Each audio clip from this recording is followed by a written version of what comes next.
What's up, guys? It has been a few days since my last cooking video, and in the last video I pan-seared a steak.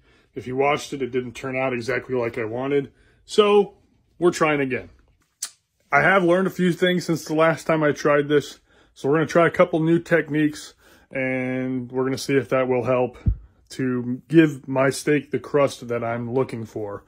We're also not going to be butter basting this one. I'm just going to make a butter for the top that'll melt onto the steak while it rests instead of butter basting it, which, you know, obviously has the potential and makes it even easier to overcook. So we're going to try to prevent that.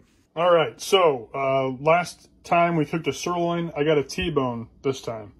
I just wanted a thicker cut, and this was about as good as I was going to get from the grocery store. One mistake that I made last time was I way oversalted it. So they always say in all the cooking videos to salt, you know, and to be generous. I was way too generous, and it was super salty. I like salt, but my heart doesn't like salt. So we're going to try to be a little bit more,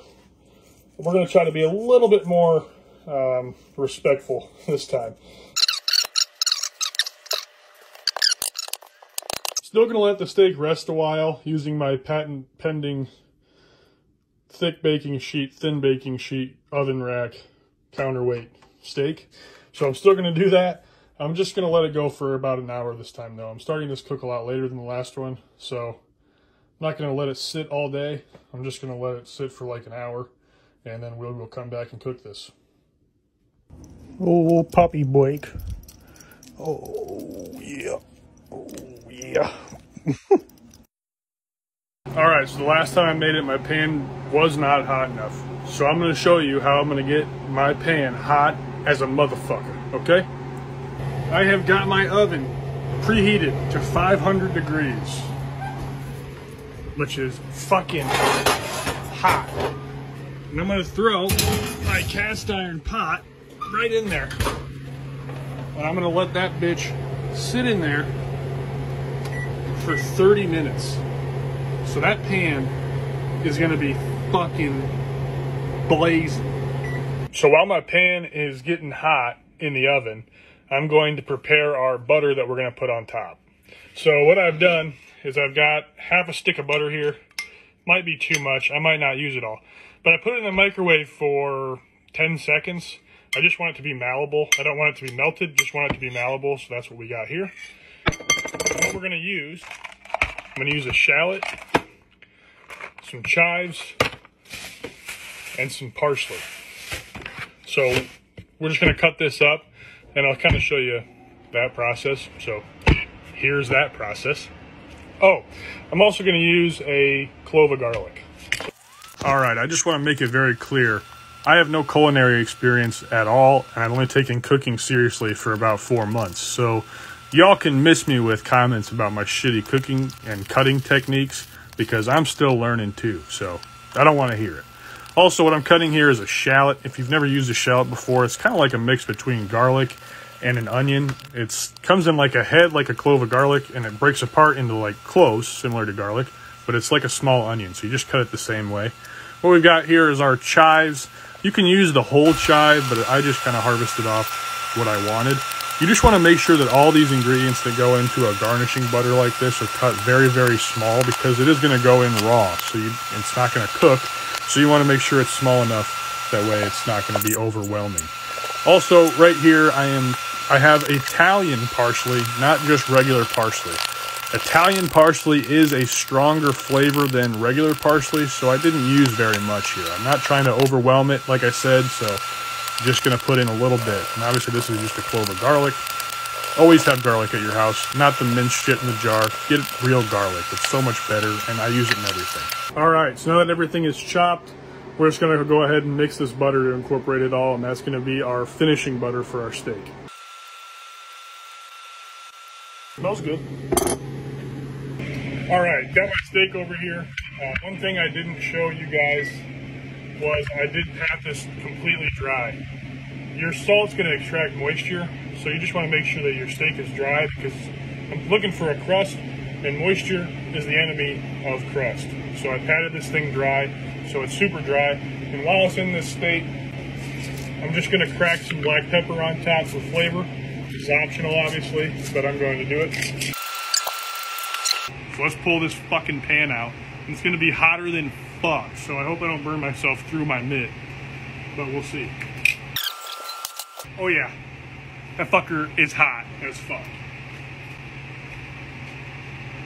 So what we're going to do, I'm going to go ahead and shut the oven off. I'm going to turn the pan on.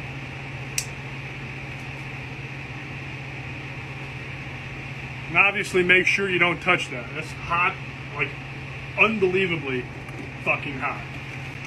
I'm going to use some olive oil. Use this to move my oil around because I don't have a metal spatula.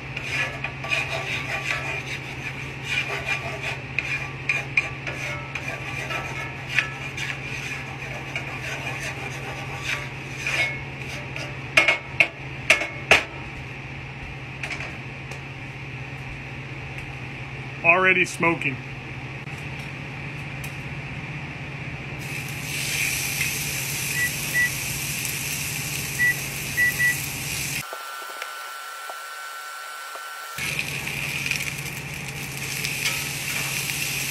Look at that. Look at that crust. Let's fucking go, baby.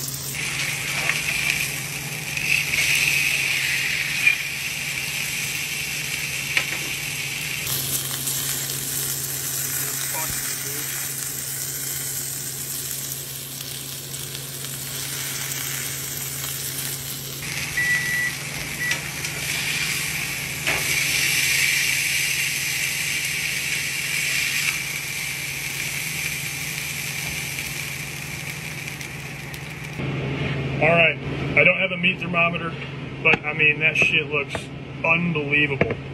So let's go ahead and throw our butter on top.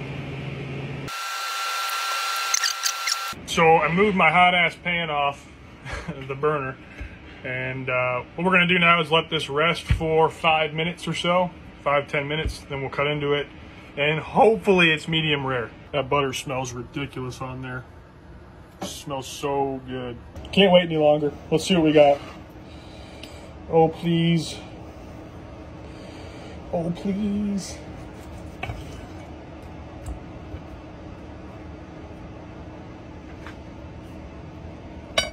Oh, yeah. That shit looks perfect. Oh, baby.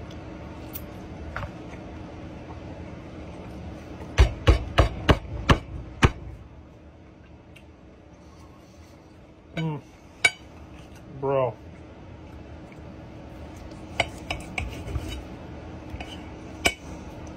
That butter's so fresh. Look at that. I mean, it's hard to see with this light, but that is pink. Oh my God. Oh my God, it's so good.